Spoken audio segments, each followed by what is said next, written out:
মধ্য থেকে সকলকে একদিন মৃত্যুর সম্মুখীন হতে হবে, মৃত্যুর মুখোমুখি হতে হবে।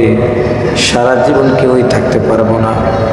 অতীতে যারা ছিল তারাও মৃত্যুর মুখোমুখি হয়েছিল, বর্তমানে যারা আমরা আছি আমাদেরকেও মৃত্যুর মুখোমুখি হতে হবে। ভবিষ্যতে যারা আসবে তারাও মৃত্যুর মুখোমুখি হবে। কি বলেন ঠিক কিনা? তারাও মৃত্যুর মুখোমুখি হবে। সকলেই মৃত্যুর মুখোমুখি হবে। আমাদের নবী রাসূল পাক সাল্লাল্লাহু আলাইহি ওয়াসাল্লাম তিনিও মৃত্যুর মুখোমুখি হয়েছিলেন, তিনিও মৃত্যুবরণ করেছেন। কিন্তু তার মৃত্যু আর আমাদের মৃত্যু কি এক হবে? বলেন, এক নয়। তার মৃত্যু আর আমাদের মৃত্যু এক নয়। মালাকুল মউত আজরাইল যখন রূহটা বের করে আনার জন্য চলে যায়, কারো কাছে সময় দেয় না। কিন্তু রাসূল সাল্লাল্লাহু আলাইহি ওয়াসাল্লাম তার কাছে চলে গেলেন, তার সাথে স্পেশাল কথা বলেছিলেন। সুবহানাল্লাহ, স্পেশাল কথা বলেছিলেন তার সাথে, যেটা অন্য কারোর সাথে কথা বলে না।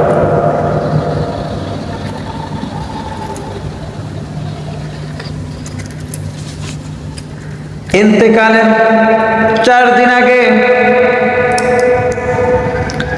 জিবরিল আমিন চলে গেলেন রাসূল সাল্লাল্লাহু আলাইহি ওয়াসাল্লাম হুজরায়। দরজায় করাঘাত করা হলো, ভিতর থেকে বলা হলো কে? বললেন আমি জিবরিল আমিন। আল্লাহ রাসূল মা আয়েশাকে বললেন, আয়েশা গো, ভিতর রুমে অন্তর্মহলে চলে যাও। জিবরিল আমিন এসেছে। যারা সৌদি গিয়েছেন, মদিনায় গিয়েছেন, তারা দেখেছেন বাবে জিবরাইল নামক একটা দরজা রয়েছে। এই দরজা দিয়ে জিবরিল আমিন 22,000 বার নবীর কাছে এসেছিলেন। সুবহানাল্লাহ। কখনো কখনো দাহিয়াতুল কলবের সূরাত নিয়ে এসেছিলেন। আল্লাহ রাসূলের কাছে জিবরিল আমিন বসে পড়লেন মানুষ সূরাতে।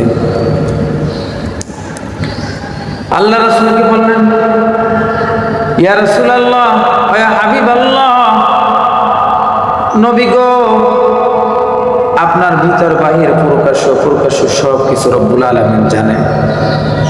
এরপরে আপনার কৌশল জানার জন্য আল্লাহ রব্বুল আলামিন আমাকে পাঠিয়েছেন। আপনি কেমন আছেন হুজুর? আপনার শরীরটা কেমন আছে? আল্লাহ রাসূল বললেন, জিবরাইল আমিন, আমি বেশি ভালো নেই, আমার শরীরটা ভালো নয়, আমি অসুস্থ রয়েছি। চলে গেলেন। আবার পরের দিন চলে আসলেন, ইয়া রাসূলুল্লাহ, হুজুর আপনি কেমন আছেন? আল্লাহ রাব্বুল আলামিন জানতে চান। রাসূল বললেন, আমি বেশি ভালো নই, আমি অসুস্থ হয়ে আছি। তৃতীয় দিন আবার আসলেন, একই কথা বললেন। চতুর্থ দিন আবার আসলেন।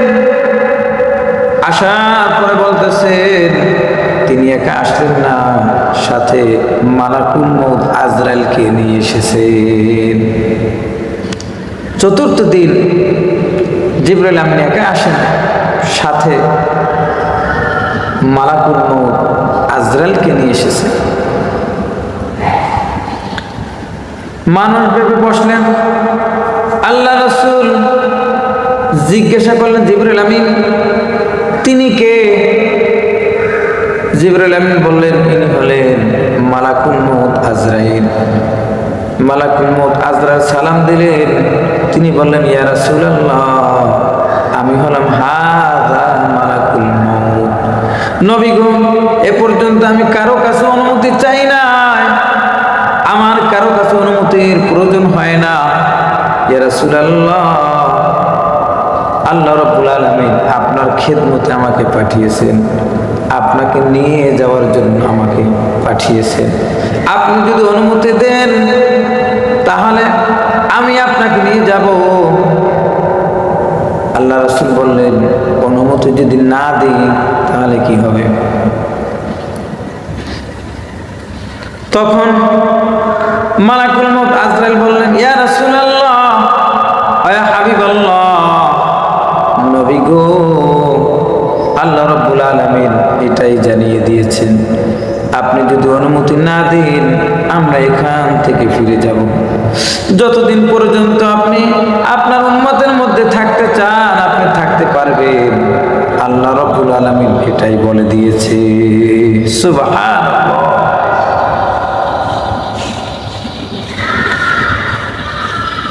একটু চিন্তা করুন, মালাকুল মউত আজরাইল এসে বলতেছেন, ইয়া রাসূলুল্লাহ, আপনি যদি অনুমতি দেন আপনাকে নিয়ে যাব, আর আপনি যদি অনুমতি না দেন আপনি যতদিন মন চায় উম্মতের মাঝে আপনি থাকবেন, উম্মতের মাঝে আপনি থাকবেন যতদিন মন চায়। এটাই আল্লাহ বলেছে, আমরা এখান থেকে চলে যাব।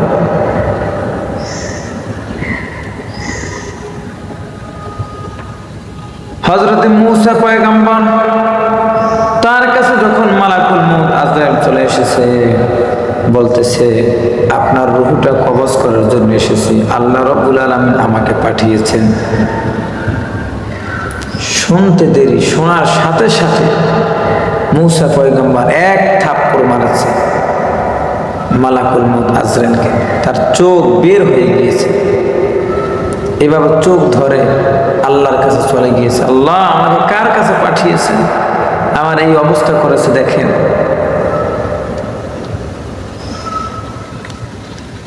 আল্লাহ রাব্বুল আলামিন তার কুদরতি হাত দিয়ে আবার ঠিক করে দিলেন, বললেন তুমি আবার যাও, গিয়ে বলবে একটা ষাঁড়ের উপরে হাত রাখতে, গাভীর উপরে হাত রাখতে, তার হাতের নিচে যত পশম পড়বে তত বছর তাকে হায়াত দেওয়া হবে।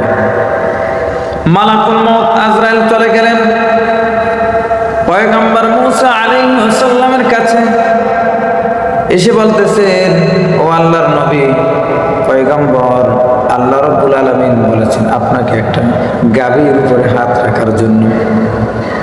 কেন? এই হাতের নিচে যত পশম পড়বে তত বছর আপনাকে হায়াত বাড়িয়ে দেওয়া হবে। সুবহানাল্লাহ। পয়গম্বর মূসা বলতেছেন এরপরে কি হবে? মালাকুল মউত আজরাইল বলতেছেন এরপরে আপনার মরণ হবে। পয়গম্বর মূসা আলাইহিস সালাম বললেন, যখন আমার মরণ হবে, এরপরে মরণ হবে, তাহলে আমার আর দরকার নাই, ততদিন বেঁচে থাকার দরকার নাই, আমার রূহটা বের করে নিয়ে যাও। সুবহানাল্লাহ।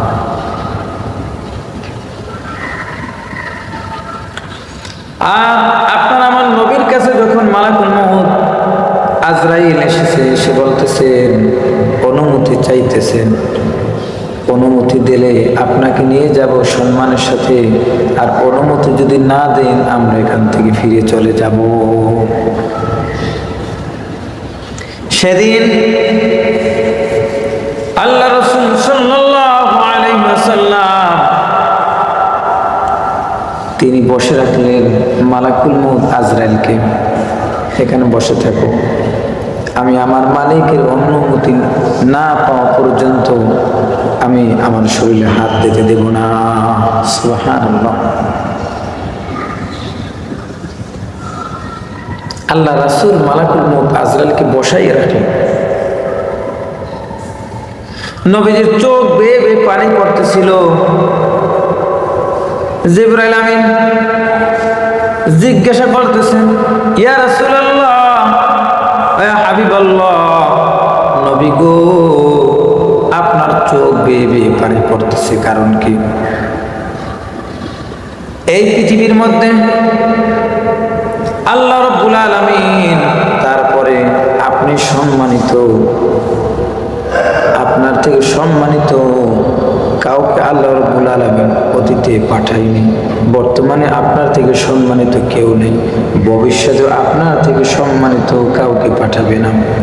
ইয়া রাসূলুল্লাহ, নবী গো আপনার চোখ বেয়ে বেয়ে পানি পড়তেছে কেন? এই পৃথিবীর জন্য, দুনিয়ার জন্য আপনার মায়া হয় নাকি? নবীজি ইশারা দিল, জিবরাইল আমিন, না না না, আমি দুনিয়ার জন্য কাঁদি না, জিবরাইল আমার বলতেছেন, ইয়া রাসূলুল্লাহ, বুঝতে পেরেছি আপনার কলিজার টুকরা ফাতেমার কথা মনে পড়েছে আপনার, আপনি ফাতেমার জন্য কাঁদেন। নবীজি আবার ইশারা দেয়, জিবরাইল আমিন, কেন আমি ফাতেমার জন্য কাঁদব? আমি ফাতেমার জন্য কাঁদি না, কারণ আমার আল্লাহ ঘোষণা দিয়েছেন, ফাতেমাতু সাইয়্যিদাতু নিসাই আহলিল জান্নাহ, আমার ফাতেমা জান্নাতি নারীদের সর্দারনি হবে। আমি কেন ফাতেমার জন্য কাঁদব? সুবহানাল্লাহ। জিবরাইল আমিন আবার বলতেছেন, ইয়া রাসূলুল্লাহ, বুঝতে পেরেছি আপনি তাহলে কেন কাঁদেন? আপনার চোখ বেয়ে বেয়ে পানি পড়তেছে, আপনি কাঁদেন আপনার নাতি হাসান আর হুসাইনের জন্য আপনি কাঁদেন। নবীজি আবার ইশারা দেয়, ও জিবরাইল আমিন, আমি কেন হাসান হুসাইনের জন্য কাঁদব? আমার আল্লাহ ঘোষণা দিয়েছেন, হাসান আর হুসাইন সাইয়্যিদা শাফাবি আহলিল জান্নাহ, হাসান আর হুসাইন জান্নাতি যুবকদের সর্দার হবে। আমি কেন হাসানের জন্য কাঁদব? সুবহানাল্লাহ। জিবরাইল আমিন বলতেছেন, তাহলে আপনার চোখের কোণা থেকে পানি বেয়ে বেয়ে পড়তেছে, কারণ কি? ও নবী গো, আপনি বলুন, আপনি যতদিন মন চায় ততদিন আপনি থাকতে পারবেন, ততদিন আপনি থাকতে পারবেন। আমার আল্লাহ এটাই বলে দিয়েছেন, আপনার যতদিন মন চায় ততদিন আপনি পৃথিবীতে থাকতে পারবেন। আর যদি আপনি মনে করেন, তাহলে মালাকুল মউত আজরাইল আপনাকে নিয়ে যাবে, মালাকুল মউত আপনাকে নিয়ে যাবে। তবে রফিক আলার কাছে যাওয়াটাই হবে উত্তম। আপনার মালিক আপনার অপেক্ষায় আছে। সুবহানাল্লাহ। আপনার মালিক অপেক্ষায় আছে। আপনার কোন মালিক? দুনিয়ার মালিক, আপনার আমার মালিক নয়। এই পৃথিবীর যে মালিক, সেই মালিক নয়। আল্লাহ, যিনি আসমান জমিন লৌহ কলম সমস্ত সৃষ্টিকুলের যিনি সৃষ্টিকর্তা, সেই মালিক আল্লাহ, তিনি অপেক্ষায় আছেন, অনুগ্রহের অপেক্ষায় আছেন। কার? তার হাবিবের। সুবহানাল্লাহ। এবার রাসূল সাল্লাল্লাহু আলাইহি ওয়াসাল্লাম তিনি বলতেছেন, জিবরাইল আমিন শোনো, আমি দুনিয়ার জন্য কাঁদি না, আমি দুনিয়ার জন্য কাঁদি না, পৃথিবীর মায়া হয় এটার জন্য কাঁদি না। আমি কাঁদি কেন জানো? তুমি বলতেছো আমি আমার কলিজার টুকরা ফাতেমার জন্য কাঁদি। আমি ফাতেমার জন্য কাঁদি না, আমি হাসান আর হুসাইনের জন্য কাঁদি না, আমার স্ত্রীদের জন্য আমি কাঁদি না, আমি কাঁদি আমার গুনাহগার উম্মতের জন্য। সুবহানাল্লাহ। গুনাহগার উম্মতের জন্য। মালাকুল মউত আজরাইলের সামনে বসা, চলে যাবে দুনিয়া থেকে। মৃত্যুর পূর্বক্ষণে তিনি স্ত্রীর জন্য কাঁদে না, কলিজার টুকরা সন্তানের জন্য কাঁদে না, হাসান আর হুসাইনের জন্য কাঁদে না, তিনি কাঁদেন তার গুনাহগার উম্মতের জন্য। সুবহানাল্লাহ। জিবরাইল আমিন বলতেছেন, ইয়া রাসূলুল্লাহ, বুঝতে পেরেছি আপনি কাঁদেন আপনার উম্মতের জন্য। আপনার উম্মতের কি হয়েছে বলেন? নূর নবীজি বলতেছেন, ও জিবরাইল, আমার আল্লাহ ঘোষণা করে দিয়েছিলেন, এই পৃথিবীর মধ্যে আমি যতদিন থাকবো আমার উম্মতের উপর কোনো বড় ধরনের আযাব গজব দেওয়া হবে না। তাদেরকে আযাব গজব দিয়ে অন্য অন্য নবীদের উম্মতদেরকে যেভাবে ধ্বংস করা হয়েছিল, ঠিক ওভাবে করে আমার উম্মতদেরকে ধ্বংস করা হবে না। কিন্তু আমি এখন চলে যাব, আমার পরে কোন নবী আসবে না। আমার উম্মত নবী না পেয়ে তারা গুনাহ করে ফেলবে। আমার আল্লাহ রাগান্বিত হয়ে তাদের উপর আযাব গজব দিতে পারে, আযাব গজব দিয়ে তাদেরকে ধ্বংস করে দিতে পারে। এই ব্যথায় ব্যথিত হয়ে আমি আমার গুনাহগার উম্মতের জন্য কান্নাকাটি করতেছি। সুবহানাল্লাহ।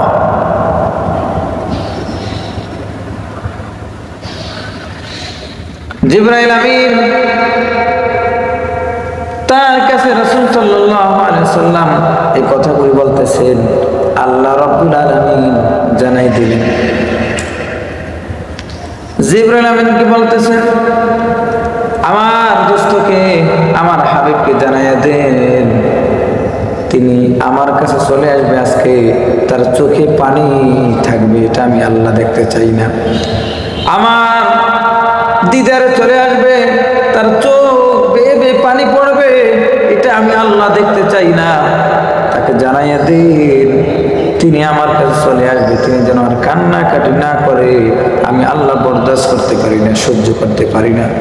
তিনি এতদিন তার উম্মতের মাঝে ছিল, আজকে আমার কাছে চলে আসবে, রফিকে আলার কাছে চলে আসবে, আমার দিদারে চলে আসবে, আর এই সময় সে কান্নাকাটি করবে, এটা আমি আল্লাহ সহ্য করতে পারি না, বরদাস্ত করতে পারি না। তার কানে কানে জানাইয়া দাও, তিনি আমার কাছে চলে আসবেন, আর তার উম্মতের চিন্তা পেরেশানি নিয়ে রয়েছে। আজ থেকে আমি আল্লাহ তার উম্মতের জিম্মাদারি হয়ে গেলাম। সুবহানাল্লাহ। ও নিঃসংবাসী, নিঃসংবাসী, চিন্তা করুন, আজকে কত গুনাহ করতেছি আমরা, আমাদের উপর আযাব গজব চাপিয়ে দেওয়া হয় না। কারণ কি? আল্লাহ রাসূল দোয়া করছিলেন, যার কারণে আমাদের উপর বড় ধরনের কোন প্রকার আযাব গজব দেওয়া হয় না। এটা রাসূল সাল্লাল্লাহু আলাইহি সাল্লাম দোয়া করে গিয়েছিলেন এই কারণে। এবারে রাসূল সাল্লাল্লাহু আলাইহি সাল্লাম খুশি হয়ে গেলেন, খুশি হয়ে গেলেন। এবারে জিবরাইল আমিন কি বলতেছেন, জিবরাইল আমিন আমার আর চিন্তা নাই, পেরেশানি নাই, দুঃখ নাই, বেদনা নাই, আমার কোনো কষ্ট নাই, কারণ আমার উম্মতের জিম্মাদারি আমার আল্লাহ নিয়েছেন। এবারে মালাকুল মউত আজরাইলকে বলো আমার রূহ কবজ করার জন্য। মালাকুল মউত আজরাইল রাসূল সাল্লাল্লাহু আলাইহি ওয়াসাল্লামের তার সিনার উপরে হাত রাখলেন। আল্লাহ রাসূল বলতেছেন, ও মালাকুল মউত আজরাইল, আমার সিনার উপরে কি রাখছেন? মালাকুল মউত আজরাইল বলতেছেন, ইয়া রাসূলুল্লাহ ওয়া ইয়া হাবিবাল্লাহ, নবী গো আমি তো কিছুই রাখিনি, আমার হাতটা আপনার সিনা বরাবর রেখেছি। আল্লাহ রাসূল বললেন, আজরাইল রে, আমি তো মনে করতেছি আমার সিনার উপরে এই উহুদ পাহাড়টা যেন রেখে দিয়েছো। ও যুবক ভাইরা, বাবাজিরা আমার, আজকে বাসায় গিয়ে বালিশের সাথে মাথাটা ঠেকাইয়ে চিন্তা করবেন, আল্লাহ রাব্বুল আলামিন তারপরে যার সম্মান, সমস্ত নবীদের মাথার মুকুট, সমস্ত নবীদের ইমাম যিনি, যার আগে কোন নবী জান্নাতে যেতে পারবে না, যার উম্মতের আগে কোন নবীর উম্মত জান্নাতে যেতে পারবে না, এত পাওয়ারফুল একজন নবী, যাকে সৃষ্টি না করলে কোনো কিছু সৃষ্টি করা হতো না, সেই নবী বলতেছেন মালাকুল মউত আজরাইলকে, আজরাইল আমার সিনার উপরে কি উহুদ পাহাড়টা রেখে দিয়েছো? চিন্তা করো।